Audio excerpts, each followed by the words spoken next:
Welcome everyone to the December edition of Keepin' It Real, which is a summary of the Las Vegas market highlights for the last month of the year, December 2019. Before I start, I want to wish everybody happy, healthy, and prosperous new year. And it's 2020, a new decade, and I think it's going to be awesome for all of us in the Las Vegas real estate market.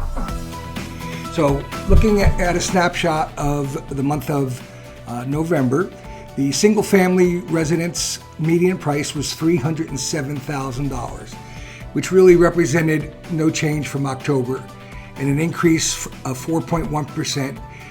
Prior year, the number was $295,000 as the median sales price. So this really represented a very stable last 6 months of the year. Single-family residences were up 5%. But condos and townhomes showed a decline of 4.6%. The median price of both condos and townhomes for November was up a little bit from $164,900 to $175,000 for November. Before slowing down this year, local home prices began soaring in 2012. So we were getting double-digit increases every single year since 2012. This is the first year that it really has stabilized and has become a pretty much even market between buyers and sellers. But if you go back to June of 2006, that's when the market peaked at $315,000. So everybody's almost recaptured all their equity over the last 13 years. So once again, during the Great Recession, local home prices plummeted to $118,000. Now we're back up to $307,000, which again is close to the peak of $315,000 in June of 2006. There are a total of over 12,000 properties available on the market. The average days on market for listings is running around 67 days, and that captures almost 83% of the market. On the positive side, short sales and foreclosures, we call those distressed properties, they remain at less than 3% of total sales. So that has stabilized as well, and that's a good thing for Las Vegas. Cash sales also declined in November of 2019 to about 23.4% of the market, which was down almost 5% from prior year. If recapturing its peak in 2013, February 2013, almost 60% of all sales were cash sales. So we're basically almost at 1/3 of where we were in February of 2013. So the investors have moved out of the market. There's less activity, and that is because of the pricing point going up. And we do have a little bit of an affordability index problem here in Las Vegas. Looking at price per bedroom, we're looking at around $280,000 for a two-bedroom home, $340,000 for a three-bedroom home, almost $500,000 for a four-bedroom home, and most five-bedroom homes are in the luxury category, and they're running. They came in at $822,911.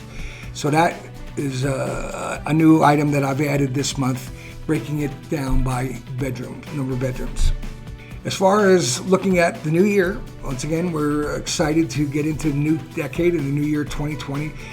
Realtor.com has come out with its projections for the Las Vegas Valley, and they're projecting a decline of almost 10% in total sales for 2020, and they're projecting prices to decline by about 1 percentage point next year.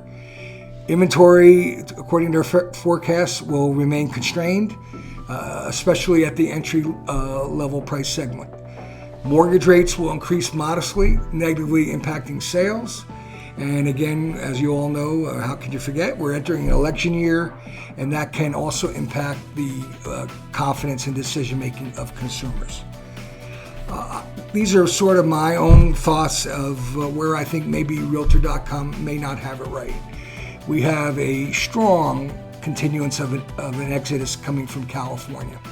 I believe DMV reported that 38% of all the licenses turned into the Department of Motor Vehicles are coming from California. People continue to leave because of the high prices in California, the state income tax, and all the other issues dealing with 41 people living in that state. Believe it or not, 1 out of every 9 American citizens resides in the state of California. We can expect wages to continue to rise in Nevada. That's a positive thing. We have many new corporations moving here in significant numbers. Our economy is being much more diversified, moving away from the focus on hotel and entertainment. We're getting many new industries moving into the city, and that's a wonderful thing. Again, we talked about the stability in pricing, so that is affecting the appreciation or the affordability crisis, where people were getting priced out of the market. That's another positive thing going into the new year. So I do believe that the entry level will still remain a very strong segment and continue to thrive and be very competitive. We may have multiple offers continuing into that entry level segment. And I do see builders, starting to adjust their building where they were focusing on the California price points. I see that probably flattening out a little bit in 2020. But overall, I'm very bullish on the Southern Nevada economy. I think it's going to be a great year. Our visitors have moved up to 50 million visitors. That's for the first time ever. And the state of Nevada has gone over 3 million in terms of its population. So in closing, excited about the new year, but I want to wish everybody really a great holiday season, and I wish you all good health and prosperity, and have a great, great year.